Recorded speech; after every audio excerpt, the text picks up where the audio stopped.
Hi అండి. నమస్తే. Welcome to Anjali cooking. ఇవాల్టి రెసిపీ సూరత్ స్పెషల్ నాన్ కటాయ్. ఈ నాన్ కటాయ్ బిస్కెట్స్‌ని చాలా ఈజీగా చేసుకోవచ్చండి. ఈ నాన్ కటాయ్ బిస్కెట్స్‌ని ఓవెన్ లేకుండానే ఇంట్లో ఉన్న వాటితోనే ఈజీగా ప్రిపేర్ చేసుకోవచ్చు. నాన్ కటాయ్ తయారీ విధానం చూసేద్దాం. ముందుగా ఒక మిక్సీ జార్ తీసుకొని అందులో వేయించిన పల్లీలను వేసుకోవాలి. ఈ పల్లీలను కోర్స్‌గా గ్రైండ్ చేసుకోవాలి. ఒక పల్స్ ఇస్తే సరిపోతుందండి. ఈ విధంగా కోర్స్‌గా వచ్చేస్తాయి. మరీ ఎక్కువ తిప్పేశారంటే పొడిలా అయిపోతాయి. ఈ విధంగా కోర్స్‌గా గ్రైండ్ చేసుకున్న వాటిని ఒక బౌల్‌లోకి తీసుకోవాలి. ఇలా తీసుకున్న వాటిని పక్కన పెట్టేసుకొని అదే మిక్సీ జార్‌లోకి ముప్పావు కప్పు వరకు పంచదార వేసుకోవాలి.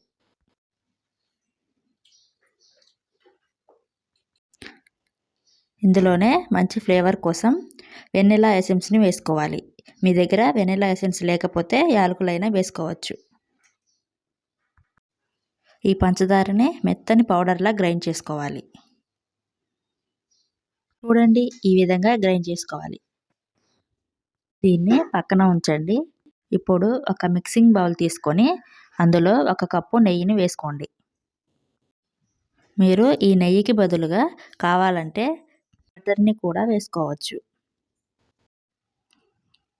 తర్వాత మనం ముందుగా గ్రైండ్ చేసుకున్న పంచదార పౌడర్‌ని కూడా ఇందులో వేసుకోండి. ఇప్పుడు ఈ రెండు కూడా విస్కర్ తీసుకొని బాగా మిక్స్ చేసేయండి.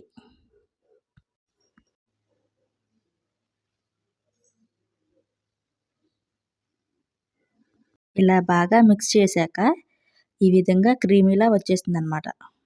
ఇప్పుడు ఇందులోకి 1/2 టీ స్పూన్ బేకింగ్ పౌడర్ వేసుకోవాలి. దీన్ని కూడా ఒకసారి మిక్స్ చేసేయండి.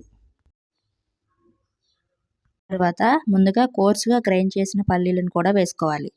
మొత్తం వేసేయకుండా సగం వేసి సగం తీసి పక్కన ఉంచండి. అలాగే ఇందులోకి 1 కప్పు వరకు మైదా పిండిని వేసుకోండి.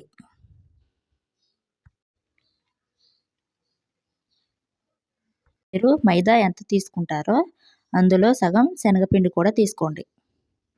తర్వాత 3 టేబుల్ స్పూన్ల బొంబాయి రవ్వను కూడా వేసుకోవాలి.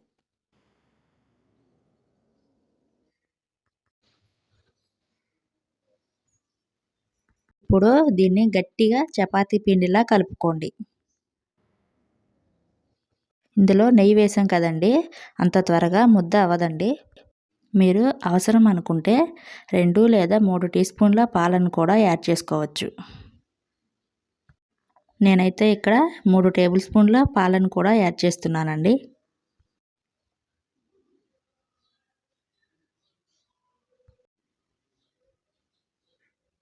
చూడండి, ఈ విధంగా చపాతీ పిండిలా కలుపుకోవాలి.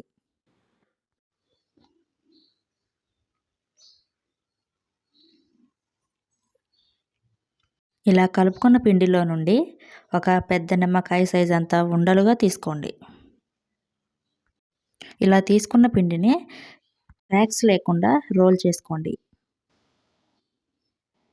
ఇలా రోల్ చేశాక ఇప్పుడు మరో చేతి వేలితో పిండిపై లైట్‌గా ప్రెస్ చేయండి. ఇప్పుడు దీనిపై ముందుగా గ్రైండ్ చేసుకున్న పల్లి పలుకులను పెట్టి ప్రెస్ చేయండి. ఇప్పుడు దీన్ని పక్కన పెట్టేసి మరొకటి తయారు చేసుకుందామండి.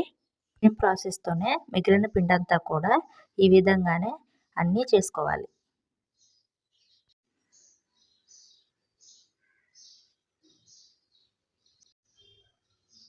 ఈ పల్లీల ప్లేస్‌లో బాదం పప్పైనా, పిస్తా పప్పైనా తీసుకోవచ్చండి.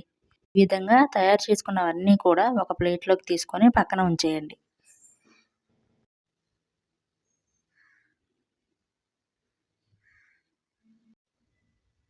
ఇప్పుడు మిగతా ప్రాసెస్ చూద్దామండి. ఓవెన్ లేకుండా ఈ నాన్ కటాయిన్ చేస్తున్నాం కదా, అందుకని ముందుగా స్టవ్‌పై ఒక దళసరిగా ఉన్న గిన్నెను పెట్టుకొని అందులోకి 1 కప్పు వరకు సాల్ట్ వేసుకోండి, లేదా శాండ్ అయినా వేసుకోవచ్చు. ఈ సాల్ట్ అంతా కూడా ప్యాన్‌కి స్ప్రెడ్ చేసేయండి. సమానంగా స్ప్రెడ్ చేసాక ఆ ప్యాన్‌లోకి ఒక స్టాండ్‌ని పెట్టండి. ఇప్పుడు ఈ నాన్ కటాయిలను బేక్ చేసుకోవడానికి ఒక ప్లేట్ తీసుకొని దానికి నెయ్యిని కానీ, ఆయిల్‌ని కానీ అప్లై చేయాలి. ఇలా అప్లై చేశాక ఇప్పుడు దీనిపై మైదా పిండి వేసుకొని డస్టింగ్ చేసుకోండి. ఇలా డస్టింగ్ చేయడం వల్ల బిస్కెట్స్ అనేవి ఈజీగా రిమూవ్ అవుతాయండి. ఇప్పుడు డస్టింగ్ చేసిన ఈ ప్లేట్పై మనం తయారు చేసుకున్న నాన్ కటాయిలని ఒక్కొక్కటిగా ప్లేట్లోకి పెట్టండి. మరీ దగ్గరగా పెట్టకుండా కొద్దిగా గ్యాప్ ఇచ్చేసి పెట్టుకోవాలి.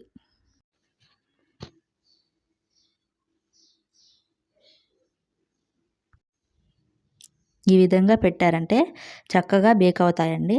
ఇప్పుడు వీటిని ముందుగానే హీట్ చేసుకున్న ప్యాన్లో స్టాండ్ పెట్టాం కదా, ఆ స్టాండ్పై ఈ నాన్ కటాయిల ప్లేట్ను ఉంచండి. ఫ్లేమ్ను లో ఫ్లేమ్లోనే ఉంచి 20 నుంచి 30 నిమిషాల వరకు బేక్ చేయండి.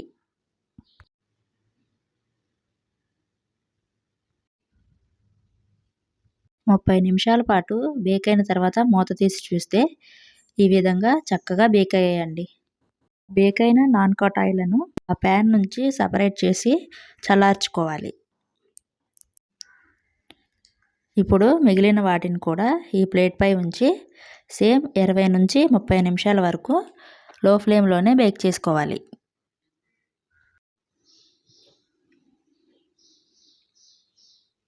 25 నిమిషాల తర్వాత చూడండి ఎంత చక్కగా బేక్ అయ్యాయో.